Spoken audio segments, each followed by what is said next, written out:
Imagine a wave, not of water, but of something much thicker, stranger, and sweeter. A dark, sticky tsunami, 25 feet high, moving faster than a horse can gallop, crashing through the streets of a major American city. It sounds like something from a nightmare, a bizarre work of fiction. But on January 15, 1919, this nightmare became a horrifying reality for the people of Boston. This is the story of the Great Molasses Flood, a disaster so strange it's hard to believe, a catastrophe born from corporate greed, shoddy engineering, and 2 million gallons of sticky, brown death. It was a day when a common kitchen sweetener became a weapon of mass destruction, leaving a legacy of tragedy and change that is still felt over a century later. The story begins in Boston's North End, a vibrant, densely packed neighborhood that was the city's Little Italy. It was a community of tenement buildings, cobblestone streets, and the constant hum of industry. Families, many of them recent immigrants from Italy, Ireland, and Eastern Europe, lived and worked here, their lives unfolding in the shadow of the elevated railway and the bustling waterfront. And looming over it all, a monstrous, cylindrical giant, the Purity Distilling Company's molasses storage tank. Standing at 50 feet tall and 90 feet in diameter, this colossal steel structure was an unavoidable part of the landscape. It was located on Commercial Street, right next to a firehouse, a city works building, and a stone's throw from residential homes in the busy harbor. The tank was painted a dull, brownish red, supposedly to make it less of an eyesore, but the color did little to hide its immense, oppressive presence. It held an almost unimaginable quantity of molasses, 2.3 million gallons, weighing a staggering 26 million pounds. For the people living in its shadow, the tank was a constant source of both annoyance and opportunity. It was notoriously leaky. From the day it was built, dark, sticky rivulets of molasses would seep from its seams, especially on warmer days. Neighborhood kids would bring pails and jars to collect the sweet drippings, a free treat in a time of scarcity. Their parents weren't far behind, gathering the substance for their own kitchens. But the tank also made noises, unsettling noises. Residents reported hearing deep groaning sounds from within its steel walls, a metallic rumbling that seemed to hint at a terrible pressure building inside. They complained to the company United States Industrial Alcohol, or USIA, the parent company of Purity Distilling. Their concerns were dismissed. The company simply sent workers to caulk the leaks, a laughably inadequate solution for a problem of this magnitude. What the residents didn't know was just how dangerously flawed this structure truly was. It had been built in a hurry just a few years earlier, in 1915. The steel plates used for its walls were too thin, far below the recommended thickness for a tank of its size. Furthermore, the steel was brittle, lacking the proper amount of manganese, which would have made it more flexible and resilient. The project supervisor wasn't an engineer or an architect. He was an accountant who couldn't even read a blueprint. Safety inspections were a joke. The most basic test for a tank like this would be to fill it with water to check for leaks and structural integrity. They didn't even do that properly, only filling it with 6 inches of water before declaring it ready for use.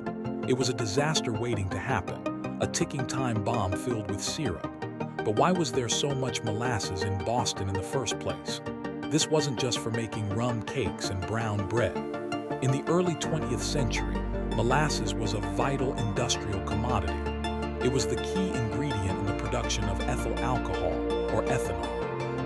And industrial ethanol had one overwhelmingly important use: making munitions.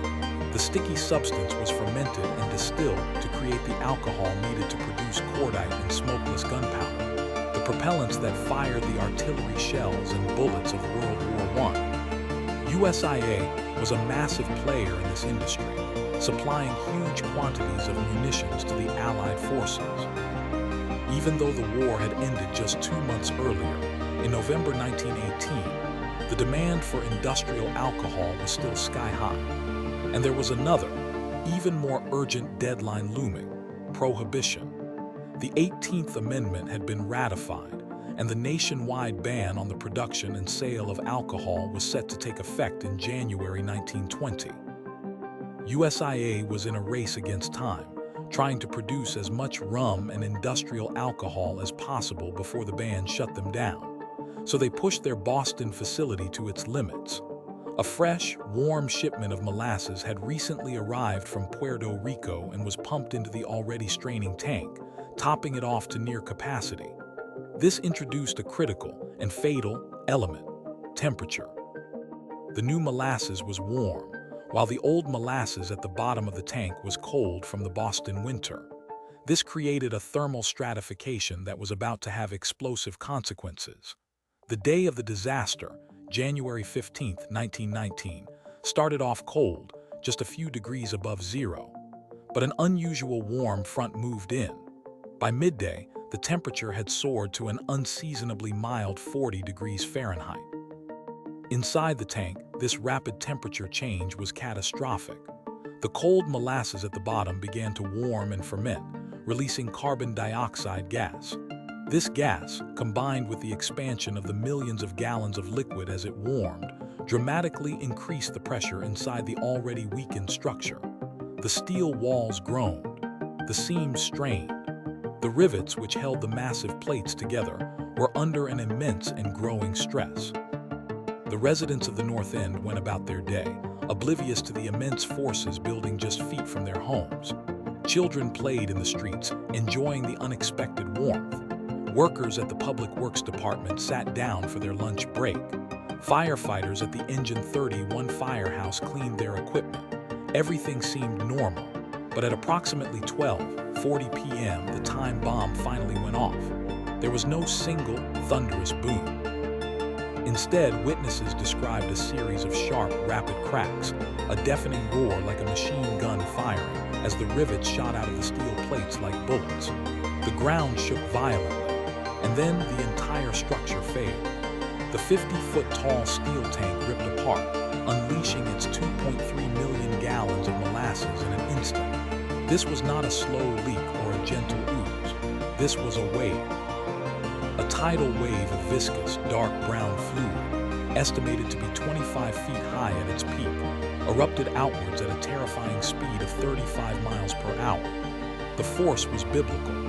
The wave of molasses, weighing 13,000 tons, hit with the power of a locomotive. It slammed into the adjacent Engine 31 firehouse, completely destroying the building and killing firefighter George Leigh, who was crushed at his desk. The wave lifted the nearby elevated railway structure clean off its foundations, twisting the steel girders like pretzels. A freight train on a nearby track was picked up and hurled into a pile of wreckage.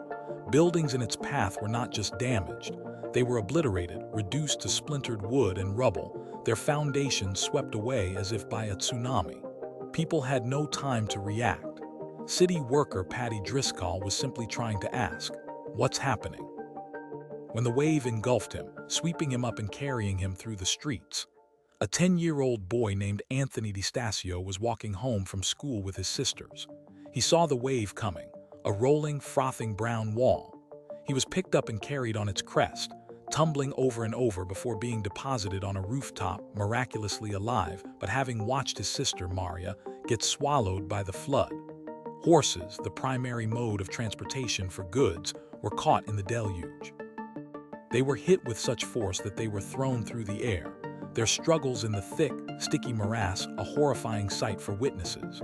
The initial blast was so powerful it created a pressure wave that blew out windows blocks away and was strong enough to knock people off their feet. The noise of the collapsing tank and the rushing wave was heard for miles. In seconds, a bustling city neighborhood was transformed into a primordial swamp of destruction and death. The air was thick with the sickeningly sweet smell of molasses, a smell that would haunt the survivors for the rest of their lives. Immediately, chaos gave way to a desperate rescue effort. 116 cadets from the USS Nantucket, a training ship docked nearby, were among the first on the scene. They plunged into the sticky goo, which was now waist-deep in some areas, pulling survivors from the wreckage. Boston police officers and firefighters, many from stations whose own buildings had been damaged, rushed to help.